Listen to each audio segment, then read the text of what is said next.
Bismillahirrahmanirrahim. Assalamualaikum warahmatullahi wabarakatuh. Alhamdulillah nahmaduhu wa nasta'inuhu wa nastaghfiruh wa na'udzu billahi min shururi anfusina wa min sayyiati a'malina. May yahdihillahu fala mudilla lahu wa may yudlil fala hadiyalah. Asyhadu an la ilaha illallah wahdahu la syarika lah wa asyhadu anna Muhammadan abduhu wa rasuluh. Ya ayyuhalladzina amanu taqullaha haqqa tuqatih wa la tamutunna illa wa antum muslimun. Amma ba'du fa inna asdaqal hadits kitabullah wa khairul huda huda Muhammadin sallallahu alaihi wa ala alihi wasallam. Wa syarrul umuri muhdatsatuha fa inna kulla muhdatsatin bid'ah wa kulla bid'atin dhalalah wa kulla dhalalatin finnar. Ma'asyiral muslimin wal muslimah, jamaah salat maghrib di Masjid Raudatul Jannah, hafizakumullahu ta'ala. Alhamdulillah, kita bersyukur kepada Allah yang telah memberikan nikmat kekuatan kepada kita, kesehatan, sehingga kita dapat selalu membawa raga kita untuk beribadah kepada Allah Subhanahu wa ta'ala. Bahasan demi bahasan dibahas di Masjid Raudatul Jannah, di kajian oleh para asatidzah kita berkaitan dengan Ramadan, dan mengambil buku atau kitab rujukan yaitu Majalis Ramadan yang dikarang oleh Al-Allamah Imam min Ahli Sunnah wal Jamaah fi hadzal zaman rahimahullahu taala, Syekh Muhammad bin Shalih Al-Utsaimin askanallahu jannatal firdausil a'la. Pada malam hari ini jadwal biasa kita kitab Riyadhus Shalihin, dan kita teruskan bahasan di majalis Ramadan kita, yang pada malam hari ini saya mendapat giliran ya, karena memang jadwal kajian saya pada malam hari ini Rabu malam Kamis pekan pertama, dan kita masuk ke Al-Majlis Al-Ishrun. Tadi ada nyambung ke layar, tapi sekarang nggak ada. Kalau atau yang udah punya PDF-nya mungkin bisa dilihat di halaman 154, Al-Majlis Al-Ishrun yang ke-20. Judulnya adalah Fi Asbabin Nasri Al-Haqiqiyyati, sebab-sebab pertolongan Allah yang hakiki, yang sebenarnya. Pada pertemuan sebelumnya dari asatidzah yang lain,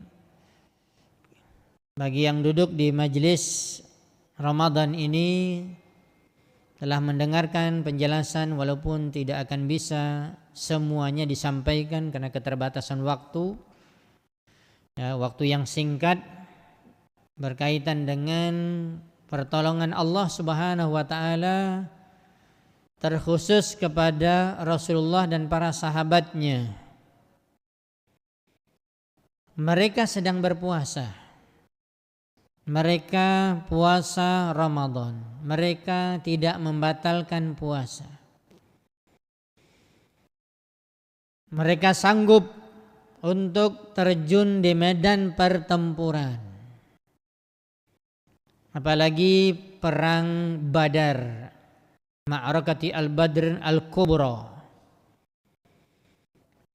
Sebagaimana penjelasan sebelumnya, mungkin kalau kita baca juga di dalam atau kita pelajari dalam sirah nabawiyah, biografi kehidupan Nabi Shallallahu Alaihi Wasallam, bahwa perang Badar adalah perang yang menentukan antara hidup dan mati Rasulullah dan para sahabatnya.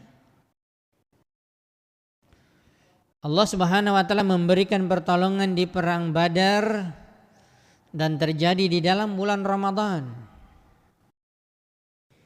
Padahal para sahabat sedang berpuasa. Begitu juga Allah Subhanahu wa taala memberikan pertolongan, yadkhuluna fi dinillahi afwaja. Kaum muslimin atau manusia masuk ke dalam agama Islam berbondong-bondong, yaitu di Fathu Makkah pada tahun 8 Hijriah. Direbutnya kota Mekah, yang ketika Nabi Shallallahu Alaihi Wasallam pertama sekali sebelum kembali lagi ke Mekah untuk merebut kota Mekah, beliau diperintahkan oleh Allah Subhanahu Wa Taala dan juga para sahabatnya untuk meninggalkan Mekah, hijrah ilal Madinah an-Nabawiyah, ke kota Madinah Nabawiyah, kota Nabi, pusat ibu kota pertama di dalam Islam, dan Nabi SAW mendirikan negara Islam yang pertama di permukaan bumi ini, yaitu di Madinah Nabawiyah. Ketika tidak bisa melaksanakan ibadah dengan baik, diteror, bahkan diancam, dibunuh, dan banyak para sahabat yang juga diazab di Mekah, maka diperintahkan untuk hijrah ke Madinah. Ke Madinah untuk menyusun kekuatan, untuk beribadah dengan tenang, tidak ada gangguan lagi.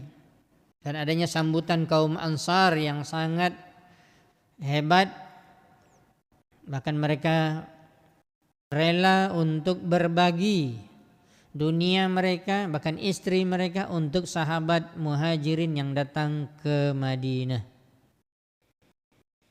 Mereka telah dipersatukan oleh Allah Subhanahu wa taala dengan akidah, dengan tauhid, dengan satu visi dan misi mengamalkan Al-Qur'an dan mengikuti Nabi yang mulia sallallahu alaihi wasallam dalam mengamalkan ibadah. Allah Subhanahu wa taala telah menentukan waktunya direbut kembali kota Mekah yang telah ditinggalkan oleh Nabi SAW sekian tahun, bahkan tanah kelahiran beliau, dan beliau sedih ketika meninggalkan kota Mekah untuk hijrah ke Madinah. Tetapi ini adalah perintah Allah.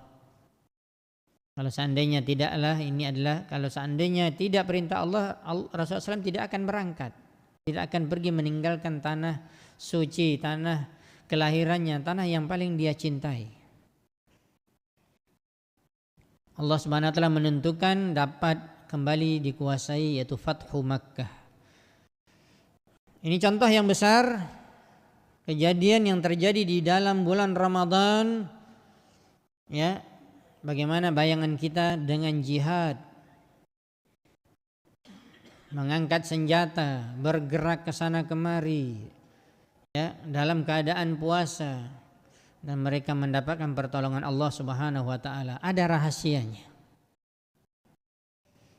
Di sini Syekh Muhammad bin Shalih Al-Utsaimin rahimahullahu taala mengajak kita membahas ini agar semua kaum muslimin dan muslimat, secara khusus kaum muslimin yang mereka turun berjihad di jalan Allah, atau yang lebih banyak bergerak ke sana kemari, di antaranya berjihad, berperang di jalan Allah, di antaranya adalah berdakwah, menyampaikan kebenaran. Tentunya persentase laki-laki lebih besar dan lebih banyak daripada perempuan. Walaupun perempuan juga bisa menjadi seorang mujahid, dalam arti menyampaikan kebenaran, amar ma'ruf nahi mungkar. Tetapi secara khusus yang namanya jihad, berperang di jalan Allah, perempuan tidak diwajibkan. Yang diwajibkan adalah kaum laki-laki. Maka kaum muslimin yang dirahmati dan dimuliakan Allah Subhanahu wa taala, kita selalu mengatakan sumber untuk kita mengikuti seluruh pergerakan kita di dalam urusan ibadah.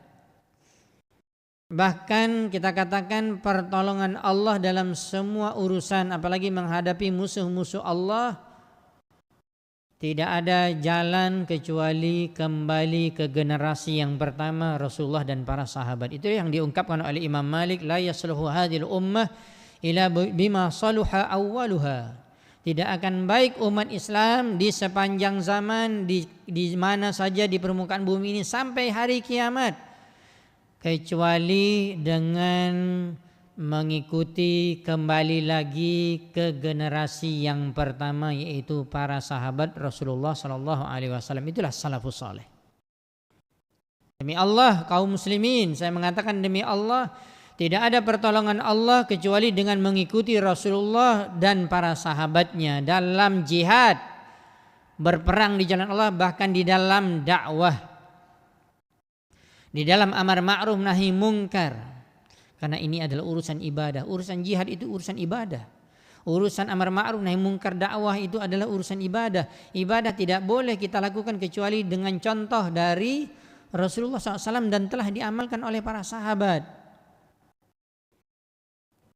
Maka sejarah telah berbicara dan kita membaca di dalam biografi kehidupan Rasulullah, para sahabat, dan terkhusus khulafa ar-rasyidin Abu Bakar, Umar, Utsman dan Ali radhiyallahu taala anhum ajmain, dan generasi-generasi salaf, bagaimana mereka mendapatkan pertolongan Allah Subhanahu wa taala yang sebenar-benar pertolongan Allah turun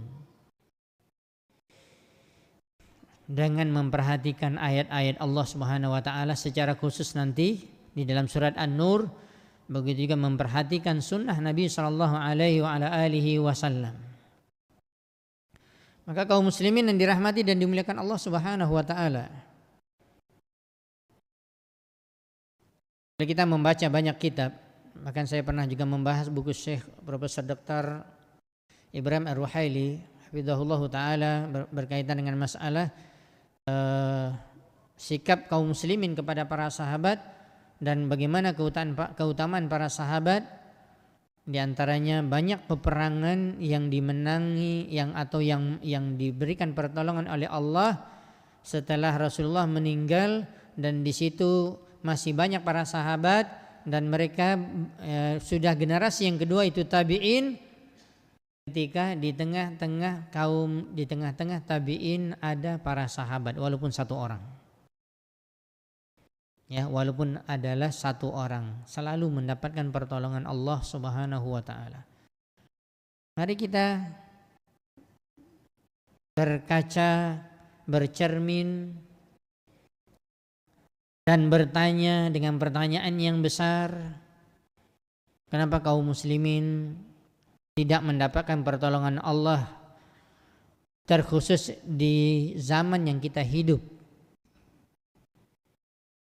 Kalau kita berbicara dengan saudara-saudara kita di Palestina, kenapa selalu tertindas? Kenapa selalu mereka dizalimi oleh orang-orang, oleh Zionis Israel atau Yahudi, atau di belahan bumi yang lain? Atau kita berbicara atau kita berkaca dengan sejarah di negeri kita, kenapa bisanya orang Indonesia terjajah 300 tahun lebih oleh Belanda, terjajah atau dijajah oleh Jepang 3 tahun lebih? Itu cukup lama, wahai kaum muslimin. Kenapa tidak ada kemenangan, tidak ada pertolongan Allah? Maka kita harus kembali mengkaji kembali ke zaman Rasulullah sallallahu alaihi wasallam. Pertolongan demi pertolongan pasti Allah Subhanahu wa taala akan memberikan kepada orang-orang yang menolong agamanya. Di antaranya Syekh Muhammad bin Shalih Al-Utsaimin mengatakan nasarahumullahu taala li'annahum qamu binasri dinih. Allah Subhanahu wa taala memberikan pertolongan kepada mereka, terkhusus para sahabat, karena mereka mendirikan dengan cara mendirikan agama ini dengan cara menolong agama Allah Subhanahu wa taala. Wala yansurannallahu man yansuruh innallaha laqawiyyun aziz. Allah Subhanahu wa taala berfirman, pasti Allah akan menolong orang-orang yang menolongnya, dan sesungguhnya Allah sungguh maha kuat lagi maha perkasa.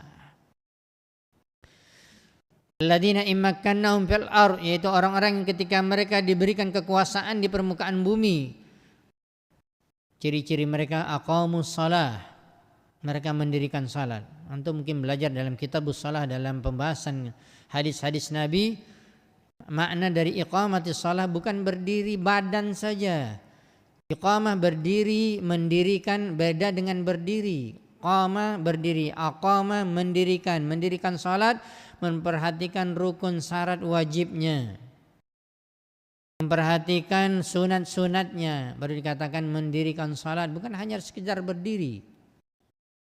Aqamus shalah, dan inilah yang telah diamalkan oleh Rasulullah dan para sahabatnya. Wa atuz zakah, ketika mereka memiliki harta dan mereka mengeluarkan zakat. Wa amaru bil ma'ruf wa nahau 'anil munkar, mereka juga semua mereka beramar ma'ruf, mengajak manusia kepada kebaikan dan melarang manusia dari kemungkaran sesuai dengan kapasitas ilmu yang mereka miliki. Tidak ada di antara para sahabat kecuali semua mereka beramar ma'ruf nahi munkar. Surat Al-Hajj ayat 40 dan 41.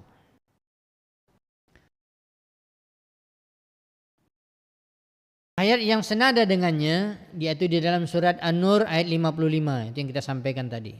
Di sini nanti kita akan dapatkan poin-poinnya, di mana pertolongan Allah atau bagaimana datangnya pertolongan Allah kepada para sahabat telah dibuktikan kepada generasi-generasi yang terbaik, tabi'in dan atba'ut tabi'in, dan di sejarah kaum muslimin yang kita baca. Pertolongan Allah betul-betul pertolongan Allah. Karena mereka melakukan syarat-syarat yang diinginkan oleh Allah. Di dalam surat An-Nur ayat 55. Berarti di sini kita bisa mengumpulkan dua dalil yang terkuat atau yang paling jelas dari pertolongan Allah kepada kaum muslimin. Pertama adalah surah Al-Hajj ayat 40 dan 41. Kemudian surat An-Nur ayat 55. Allah Subhanahu wa taala berfirman, wa'adallahu alladhina amanu minkum wa 'amilus shalihat la yastakhlifannahum fil ardh. Kita baca ya, wa'adallahu alladhina amanu minkum, Allah pasti menunaikan janjinya untuk orang-orang yang beriman di antara kalian. Berarti orang-orang beriman di sini adalah orang yang bertauhid. Benar akidah mereka, lurus tauhid mereka.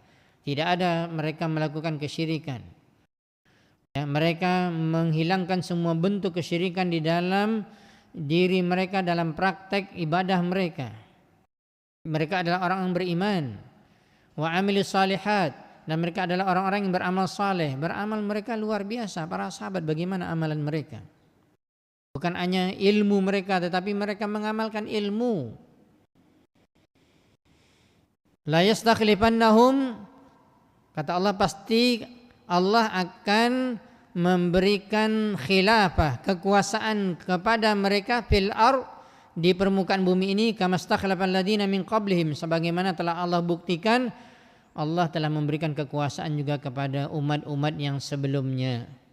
Wala yumakkinanna lahum dinahumul ladzi irtada lahum, dan Allah SWT telah menguatkan untuk mereka agama Islam itu yang Allah redha untuk mereka, kokoh, kuat.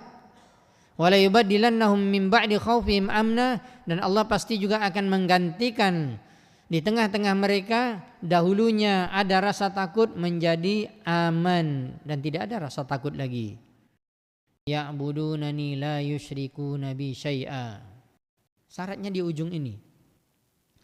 Mereka adalah orang-orang yang mengibadatiku, kata Allah, orang yang mentauhidkanku, la yusyrikuna bi syai'a, dan tidak menyekutukan aku dengan sesuatu pun, dan tidak memberikan tandingan atau tidak menjadikan tandingan satu pun dari makhlukku kepadaku. Karena dikatakan syirik adalah anta ja'ala lillahi niddan wa huwa khalaqaka. Kamu menjadikan tandingan bagi Allah di dalam rububiyah Allah, ya, nampak dalam praktek ubudiyah, penghambaannya bukan karena Allah tetapi kepada selain Allah. Maka orang yang menjadikan bagi Allah tandingan, ya, maka dia telah menyekutukan Allah Subhanahu wa taala. Syekh Muhammad bin Shalih Al-Utsaimin rahimahullah taala mengatakan fa idza qama al-'abdu bi ibadatillah, apabila seorang hamba, ya, beribadah kepada Allah mukhlishan lahu, betul-betul ikhlas hanya untuk Allah, fi aqwali dalam ucapannya, wa af'alihi dalam perbuatannya, pergerakannya, wa iradati bahkan dalam keinginan hati, di dalam hatinya, la yuridu biha illa wajh Allah wa darul akhirah, tidaklah dia menginginkan kecuali menginginkan wajah Allah, ikhlas, menginginkan keridhaan Allah dan menginginkan kehidupan akhirat yang abadi, yaitu surga Allah Subhanahu wa taala. Wala yuridu biha jahan, mereka melakukannya tidaklah ingin kedudukan, tidak ingin jabatan, wala sana'an minan nas, tidak ingin dipuji, wala malan, tidak mencari kesempatan untuk memperbanyak harta, tidak. Mereka beribadah karena Allah. Wala syai'an minad dunya, dan tidak ada sedikit pun terdetik di dalam hati mereka keinginan mereka untuk dunia, karena ini adalah amalan akhirat. Makanya Syekhul Islam Muhammad bin Abdul Wahhab dalam kitab Tauhid beliau mengatakan hati-hati orang yang, ya, masuk di dalam kegiatan-kegiatan keagamaan, sosial keagamaan, tetapi keinginannya untuk dunia, untuk dapat keuntungan. Bahkan ada sebagian orang yang melihat celah, ya, apalagi sudah banyak orang yang condong ke agama, gabung dia, masuk dia di dalam kegiatan-kegiatan tersebut, tetapi dia tahu di situ celah ada keuntungan dunia yang dia dapatkan, masuk dia, dan bahkan dia berjuangnya bukan untuk Allah, untuk dapat duit, untuk dapat dunia, ya. Kan tetapi orang yang ikhlas itu tidak dilakukannya. Wala syai'an minad dunya wastamara ala hadhil ibadah mukhlisah fis sara wad dharra, dan mereka terus melakukan ini, ya, di dalam keikhlasan mereka dalam seluruh ibadah mereka, ikhlas kepada Allah fis sarra wad dharra, baik mereka dalam keadaan lapang, dalam keadaan senang, wad dharra dalam keadaan mereka sempit, dalam keadaan mereka bahagia atau tidak bahagia, tidak berubah amalan mereka, ya, tetap terus bertauhid, tetap terus beribadah. Kalau Anda mungkin banyak duit, merasa cukup, bisa jadi Anda tidak akan ingin dunia. Saya betul-betul berjuang untuk agama ini. Tapi bagaimana ketika Anda tidak punya duit, ada kesempatan di situ Anda dapat duit, ada dapat dunia, disitulah kita diuji oleh Allah.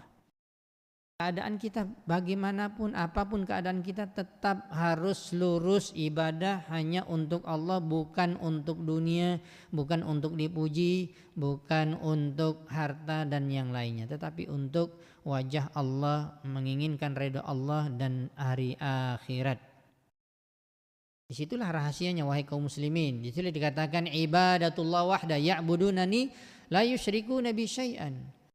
Kita berbicara mudah, gampang, ya, singkat saja kata-katanya, tetapi mempraktekannya memang berat, ya. Makanya para ulama mengatakan belajar akidah, belajar tauhid itu sampai mati. Siapapun dia, walaupun dia seorang ulama besar sekalipun, apalagi kita kaliber, kita ustadz biasa, kita orang yang hanya duduk di majelis ilmu, kita harus selalu perbaiki niat kita. Kita harus selalu perhatikan akidah kita. Harus luruskan akidah kita, harus sahih akidah kita. Jangan masuk kepada kesyirikan. Jangan jatuh kepada keinginan-keinginan selain Allah Subhanahu wa taala dalam urusan ibadah. Ya. Maka sifat yang pertama, pertolongan Allah SWT pasti akan didapati oleh siapapun yang mengamalkannya, dan sudah ada contoh para sahabat. Kita tinggal berkaca saja, melihat para sahabat, tinggal kita ikuti. Juga Rasulullah SAW sudah pasti, Rasulullah SAW dan para sahabat. Dan bahkan kita membaca Al-Quran, tetapi dalam prakteknya kita banyak menyelisihi Al-Quran, banyak menyelisihi sunnah.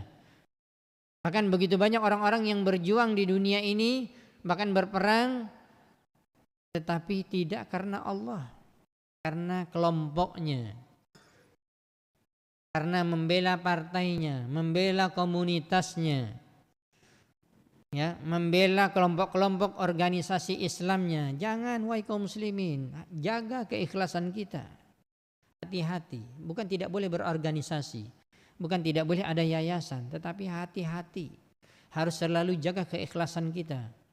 Saya selalu menyampaikan, antum baca biografi kehidupan seorang pejuang, seorang panglima perang yang tidak pernah terkalahkan ketika dia masih kafir, dan apalagi ketika dia sudah Islam, Khalid bin Walid radhiyallahu taala anhu. Bagaimana antum membaca biografi kehidupan beliau ketika sudah sampai, beliau masih hidup di zaman Umar bin Khattab menjadi khalifah, dan dia ditempatkan kalau tidak salah di Syam, di Syria, ya, atau di daerah yang lain, bukan di Madinah. Dan beliau terus berjihad dan selalu menjadi panglima perang dan tidak pernah terkalahkan. Tapi pada satu saat, ya, entah apa beritanya, maka Umar bin Khattab memutuskan dia tidak menjadi lagi panglima perang. Luar biasa, yang keluar dari seorang yang bertauhid, seorang yang dia berjuang karena Allah, bukan karena siapapun. Maka dia mengatakan, demi Allah, selama ini saya sudah berjuang bukan karena Umar, ya, saya berjuang karena Allah. Dia lepaskan, nggak ada dia mendongkol, saya ini panglima perang, saya ini udah jenderal, saya ini sudah sekian banyak peperangan yang saya pimpin langsung, tidak pernah terkalahkan. Kok tiba-tiba saya dicopot? Nggak ada itu. Kok omongan itu nggak ada keluar dari seorang panglima yang hatinya bersih, bertauhid, Khalid bin Walid radhiyallahu taala anhu. Kalau kita baru berapa tahun menjabat, sudah Masya Allah di zaman kita menjadi bagus semua keadaan, tiba-tiba kita dicopot, apa yang terasa oleh kita? Enggak tahu dia di zaman saya seperti itu tuh. Ya. Dia cobalah nanti lihat ganti. Kalau ada yang gantikan saya itu rusak semua tuh. Berjuang bukan karena Allah. Tidak boleh ada ungkapan-ungkapan seperti itu. Berjuanglah, apalagi dalam urusan agama ini untuk Allah. Makanya tidak ada kata para ulama, tidak ada istilah ananiyah. Ananiyah itu kan dari kata-kata bahasa Arab ana. Kalau tidak karena saya, kalau tidak karena saya, kalau tidak karena saya, maka enggak jadi. Kalau tidak karena saya, bukan karena kamu, karena Allah semua. Bukan kalau tidak karena saya, tidak sebesar ini Masjid Darul Jannah, bukan karena kamu. Karena Allah, semuanya Allah yang mentakdirkan, semua Allah yang menggerakkan. Ya. Bukanlah kalau tidak karena saya, ini semua ini luar biasa. Jangan gunakan kata saya dalam berjuang. Ya, disitulah akidah, disitulah tauhid. Dan kita harus perhatikan ini, wahai kaum muslimin yang dirahmati dan dimuliakan Allah Subhanahu Wa Taala. Berarti sifat manusia atau kaum muslimin yang mendapat pertolongan yang pertama adalah mereka adalah orang yang bertauhid, orang yang tidak menyekutukan Allah Subhanahu wa taala. Kemudian sifat yang kedua adalah iqamatus shalah, yaitu orang-orang yang mendirikan salat. Ini rukun Islam yang kedua. Bagaimana mendapatkan pertolongan Allah sementara salat kita enggak benar? Ya. Para laki-laki salatnya enggak mau di masjid. Bagaimana pertolongan Allah ketika ada jihad? Ke masjid saja berat, apalagi antum pergi berjihad. Ini dikasih untuk latihan saja, untuk ke masjid nggak sanggup, apalagi pergi berjihad di jalan Allah Subhanahu Wa Taala, tambah tidak sanggup. Ya, iqamatus shalah, bagaimana mendirikan salat, tentunya sesuai dengan apa yang telah disunnahkan oleh Nabi SAW. Maka kita belajar salat Nabi SAW mulai dari takbir sampai salam. Jangan melakukan sesuatu yang tidak ada contoh dari Nabi SAW. Banyak dalam kitab-kitab hadis, ada kitabus shalah, belajar. Ya, ada kitab Syekh Albani sifat salat Nabi SAW, ada kitab Syekh Jibrin juga, ada kitab juga kumpulan dari Syekh Sa'ad Al-Qahtani yang mengarang kitab Hisnul Muslim, ya, kumpulan fikih-fikih salat banyak. Belajar kita agar salat kita sempurna, agar pahalanya penuh, karena Nabi SAW mengatakan di antara orang salat itu berbeda-beda pahalanya. Ada mendapatkan usyru 1/10, ada mendapatkan 1/9 pahalanya, ada yang mendapatkan 1/8, 1/7, 1/6, 1/5, 1/4, 1/3, ada yang setengah. Ya, jarang mendapatkan pahala yang penuh. Begitulah kondisi kaum muslimin di dalam salat, apalagi di zaman sekarang. Belum lagi khusyuknya, tumakninahnya. Ya. Kalau sudah seperti ini salat kaum muslimin, bagaimana mendapatkan pertolongan Allah Subhanahu wa taala? Jauh. Jauh sekali. Ya, lihat para sahabat bagaimana salat mereka. Yang ketiga adalah ita'uz zakah, yaitu mengeluarkan zakat. Nah, ini bagi orang-orang yang kaya, bagi orang-orang yang mampu, yang sampai hartanya nisabnya, maka berzakatlah, keluarkan zakat. Ya, zakat itu untuk membersihkan hartamu, juga untuk membersihkan jiwamu sekalian. Maka hendaklah berzakat, mengeluarkan harta kita, ya, untuk zakat dan berikan kepada yang berhak menerimanya. Di zaman sekarang banyak orang yang tidak berzakat. Orang kaya sangat banyak, tapi yang berzakat dihitung dengan jari. Buktikan, cobalah ngumpulkan, ya, zakat aja. Walaupun kita husnuzan, ya, ada orang yang mungkin langsung membayar zakat kepada orang yang dia tahu, boleh saja, tidak perlu ada melalui amil zakat, enggak perlu juga, enggak ada masalah. Tidak melalui lazis RJ pun enggak ada masalah. Tapi masalahnya ada nggak orang yang seperti ini? Bahkan banyak yang tidak mau berzakat. Makanya kalau dikumpulkan satu pekan baru ini aja, dikumpulkan orang yang nisab hartanya mungkin sampai 83 emas, itu sudah banyak, dikeluarkan 2,5%. Ya, makanya sebenarnya, ya, sudah banyak orang yang bisa mengeluarkan zakat, tetapi sedikit, jumlahnya sedikit. Ya, bagaimana mendapatkan pertolongan Allah Subhanahu wa taala? Banyaknya orang-orang yang berharta, bahkan mereka tidak peduli dengan mengeluarkan harta mereka, ya, yang diwajibkan oleh Allah Subhanahu wa taala. Kemudian sifat yang keempat adalah al-amru bil ma'ruf.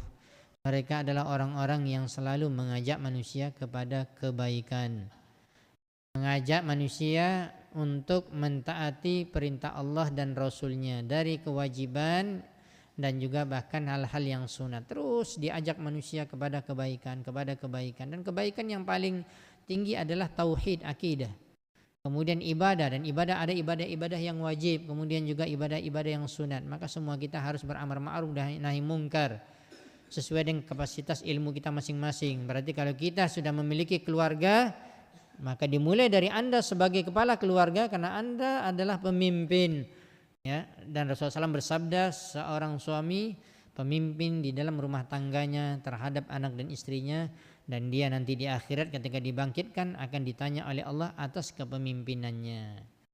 Bagaimana istri Anda melakukan maksiat, dibiarkan saja, tidak pakai jilbab kemana-mana, keluar rumah dibiarkan saja, Anda nanti ditanya pertama sekali, wahai suami, wahai pemimpin, wahai seorang bapak, mana amar ma'ruf kita di dalam rumah?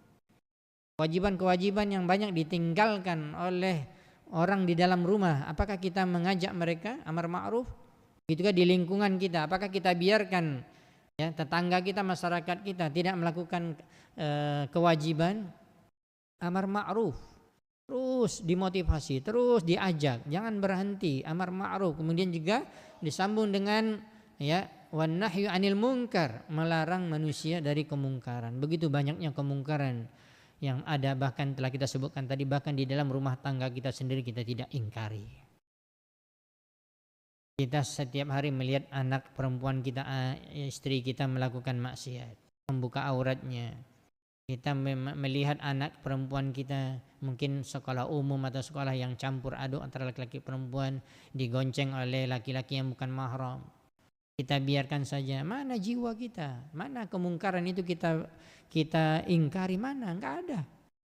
Kemungkaran di dalam masyarakat kita yang banyak sekali melakukan perbuatan maksiat, ya, syirik, apalagi syirik, bid'ah, ya, harus diingkari kemungkaran. Karena waktu sholat sudah masuk, Ada beberapa detik lagi nih. Hah? Oh, masih 2 menit lagi. Berarti jam aplikasi saya agak lambat nih. Baik. Nahyu 'anil munkar. Maka kita amar ma'ruf nahi mungkar mulai dari lingkungan yang terkecil. Kalau kita katakan lingkungan yang terkecil yang di situ ada masyarakatnya, itu mulai dari keluarga kita masing-masing. Makanya Allah berfirman dalam Al-Quran, ya ayyuhalladzina amanu qu anfusakum wa ahlikum nar, wahai orang beriman, jagalah dirimu wahai para suami pemimpin, wa ahlikum, dan juga jagalah anak dan istrimu, naron, dari api neraka. Semua kita wahai kaum muslimin, ya, semua kita. Memang kita berdakwah sesuai dengan kemampuan kita. Hidayah di tangan Allah. Jangan berhenti beramar ma'ruf nahi mungkar di dalam rumah kita. Saya yakin yang sudah ngaji, yang sering hadir kajian, yang mengikuti kajian tauhid, kajian sunnah, kajian ini, masih banyak anggota keluarganya yang jauh dari ibadah. Banyak yang juga melakukan syirik, banyak juga yang melakukan bid'ah. Ya, masih banyak juga di antara anak istri kita yang tidak menutup aurat. Ini perjuangan bagi kita. Dakwahi mereka. Ya, jangan antum tampilan antum aja sunnah, ngamalkan sunnah, tetapi keluarga tidak diperhatikan. Ya, kalau ketemu dengan orang dakwahnya luar biasa, tetapi dakwah di dalam nggak ada. Ini nggak benar. Amar ma'ruf nahi mungkar itu mulai dari lingkungan yang kecil. Makanya kata para ulama, terbentuknya suatu negeri ini atau negara ini menjadi negara Islam dan kuat karena sudah dimulai dari keluarga masing-masing yang menerapkan amar ma'ruf nahi mungkar. Itu sudah masuk, kita dengarkan azan terlebih dahulu. Nanti ditambah sedikit ada beberapa sifat lagi yang perlu kita sampaikan dan nanti kita berikan kesimpulan. Wallahu taala alam bishawab.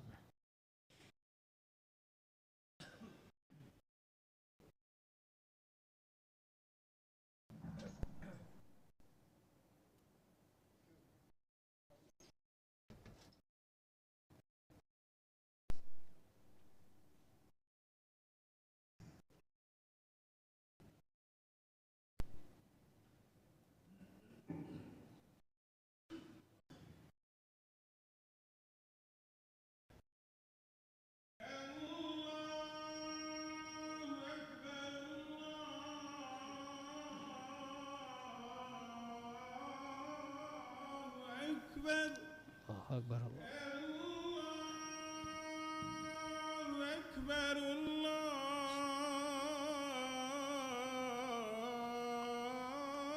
Allahu Akbar. Asyhadu an la ilaha illallah.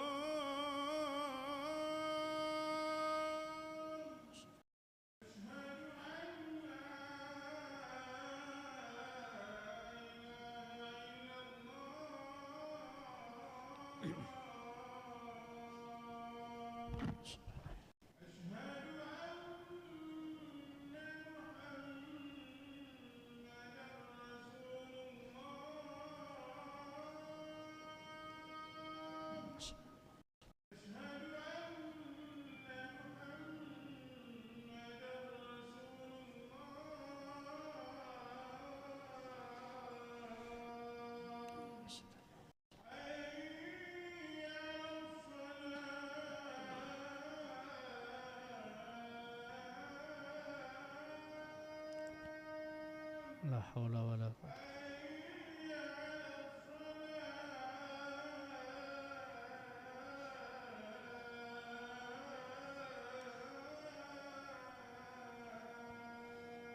La haula wala quwwata.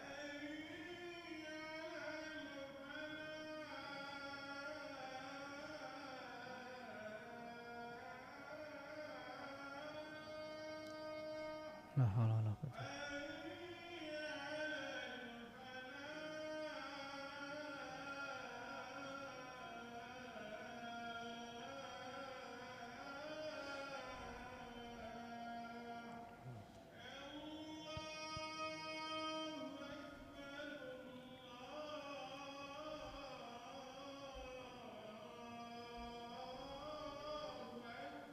Allahu Akbar.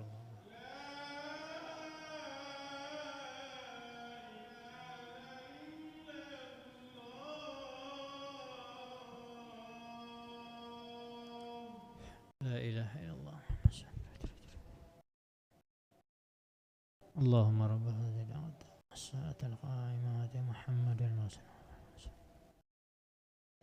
kaum muslimin dan muslimat yang dirahmati dan dimuliakan Allah Subhanahu wa taala, amar ma'ruf nahi mungkar wajib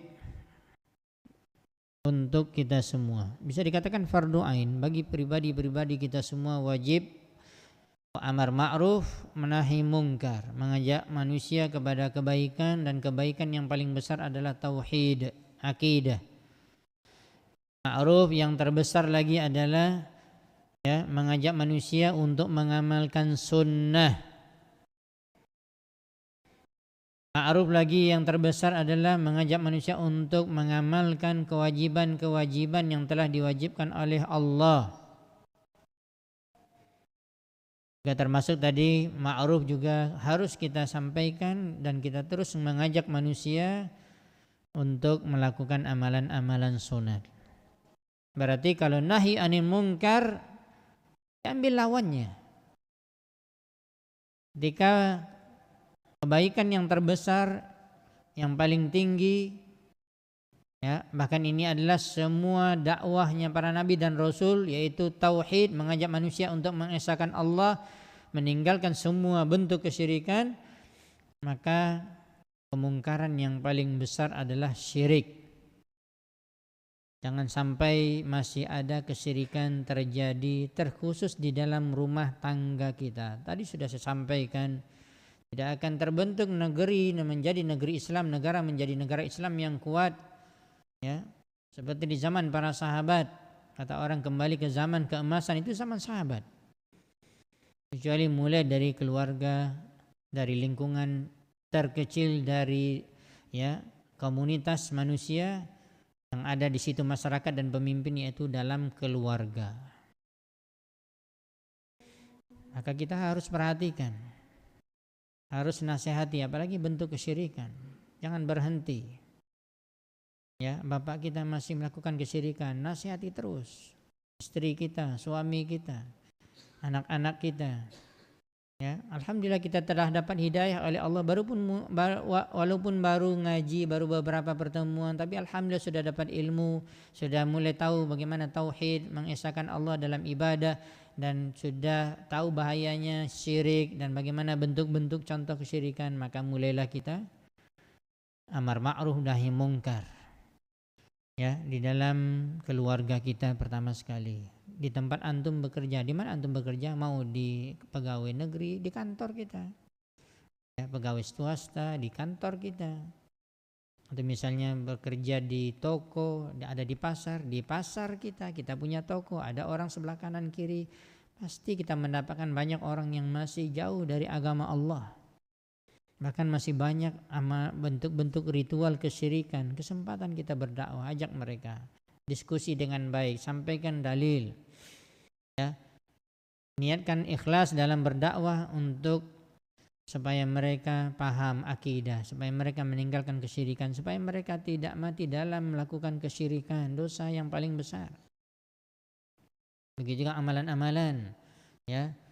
Kita sudah belajar hadis, ada majelis-majelis ilmu, kita belajar dari kitab-kitab para ulama bagaimana mengamalkan ibadah sesuai dengan sunnah Nabi. Lihat di lingkungan keluarga kita yang belum ngaji, yang belum ngerti tauhid, yang belum tahu tentang sunnah, masih banyak amalan bid'ah. Ini perjuangan kita semua, amar ma'ruf nahi mungkar, mengajak manusia untuk kembali kepada Al-Quran dan sunnah. Memang berat, banyak tantangannya, memang kita harus menghadapi bahkan di dalam keluarga kita sendiri, tetapi disitulah amar ma'ruf nahi mungkar. Jangan berhenti.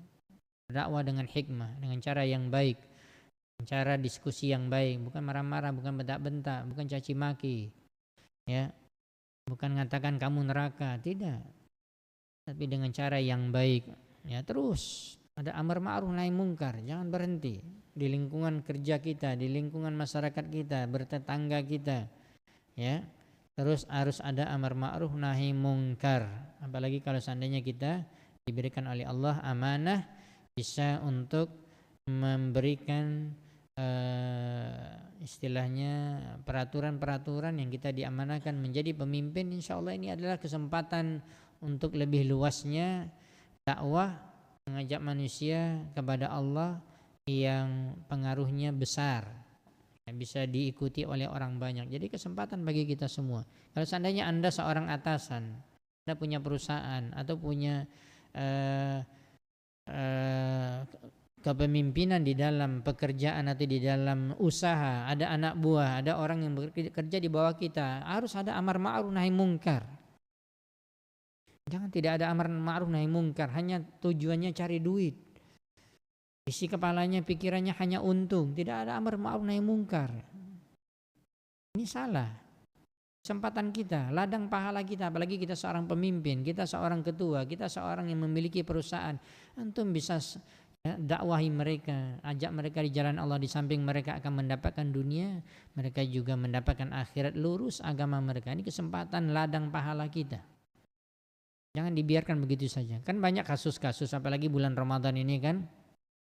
Saya sering juga ditanyakan atau di kajian di radio, kadang-kadang di televisi atau di majelis, atau ada yang bertanya, mungkin sambil bertanya di WhatsApp atau yang lain, ya, punya usaha, apalagi usaha rumah makan, ya.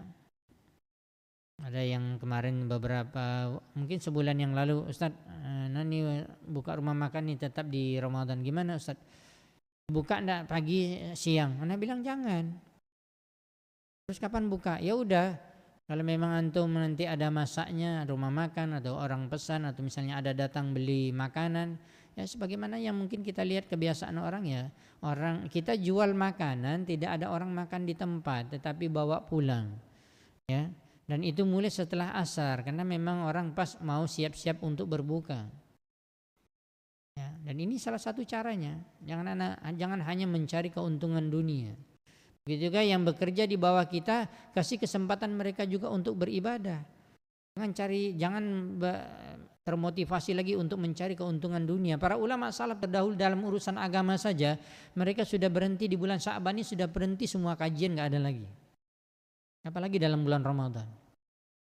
Kalau kita semakin datang bulan Ramadan, semakin meningkat cari duitnya. Ya, semakin keteteran anak buah kita, semakin banyak kerjanya. Tukang bangunan semakin luar biasa bangunnya di bulan Ramadan. Mana bisa dia puasa tuh? Berarti Anda atasannya, Anda bertanggung jawab. Kenapa dia berbuka? Karena Anda bosnya.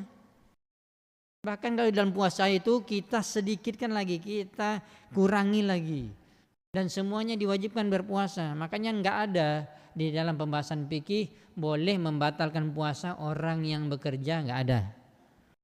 Kerja bangunan, kerja buruh segala macam, capek katanya Ustadz, ya, supir ke sana kemari, ya, pernah kita bahas orang yang musafir kan boleh berbuka puasa.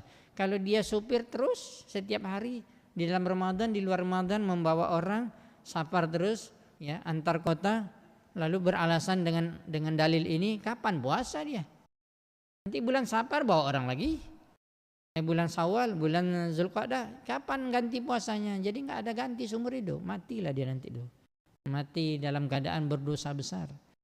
Jadi kita semuanya bisa punya keputusan, apalagi kita yang memegang usaha tersebut. Harus semuanya, bahkan kalau bisa disedikitkan, lebih dikuatkan lagi ibadah anak buah kita, ya, dikasih lagi motivasi segala macam. Jangan urusannya duit saja, seolah-olah kita tidak akan dapat rezeki, kurang rezeki kita kalau misalnya disedikitkan, dikurangi istilahnya kerjanya. Tidak, itu berarti kita yakin dengan kemampuan kita, dengan perusahaan kita, bukan dengan Allah. Ya, maka kaum muslimin yang dirahmati dan dimuliakan Allah SWT, harus ada amar ma'ruf nahi mungkar. Ya, kalau dia pemimpin berarti dia sidak kemana-mana. Oh, ada yang buka siang Ramadan, tutup, ditegur, nggak boleh rumah makan dibuka, kecuali memang dia kita buka, tetapi misalnya hanya untuk orang-orang tertentu yang kita husnuzan, dia sakit, dia nggak bisa masak, ya, dia mesti makan, ya. Atau misalnya ada mengatakan bagaimana seperti orang musafir Ustadz di perjalanan, ya, kalau betul itu jalur safar, antum buka rumah makan di situ, ya, dan dibolehkan untuk berbuka, Tetapi kalau kita tahu memang orang itu orang tempatan, ya kita kan tahu tuh orang tempatan masuk pula dia situ, dilarang. Tak boleh karena ini dosa besar membatalkan puasa.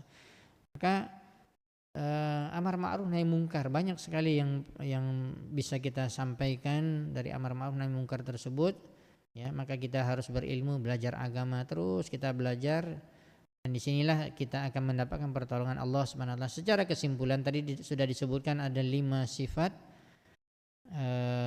Apabila dimiliki 5 sifat ini, maka insya Allah akan datang pertolongan Allah, betul-betul pasti datang pertolongan Allah Subhanahu wa taala. Tadi ayatnya sudah kita sebutkan, untuk murojaah di rumah lihat lagi tafsir dari para ulama, baca tafsir Imam Ibnu Katsir atau tafsir Sa'di, surat Al-Hajj ayat 40 dan 41, kemudian surat An-Nur ayat 55. Poinnya apa tadi? Ada 5 sifat. Yang pertama bertauhid, ya, akidah, dan ini urutan pertama dari rukun iman. Beriman kepada Allah itu tauhid. Dan rukun pertama dari rukun Islam, 2 kalimat syahadat. Yang pertama syahadah la ilaha illallah, itu tauhid, ya. Mengikuti Rasulullah juga tauhid.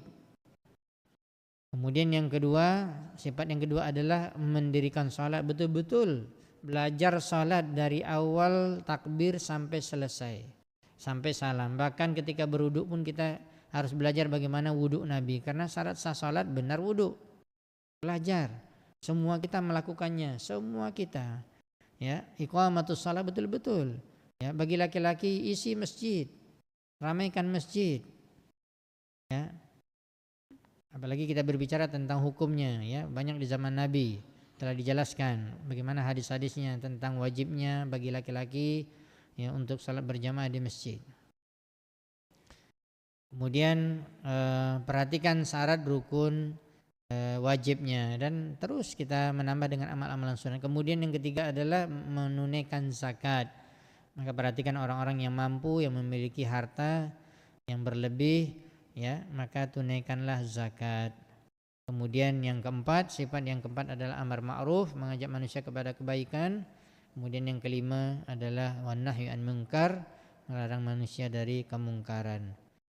Semua kita sepakat dan semua kita bergerak dan melakukan 5 syarat ini atau 5 sifat ini, insya Allah pertolongan Allah pasti datang, ya. Apalagi dalam peperangan, dalam jihad. Begitu juga dalam bentuk tidak ada jihad berperang pun, misalnya dalam dakwah, begitu juga pertolongan Allah.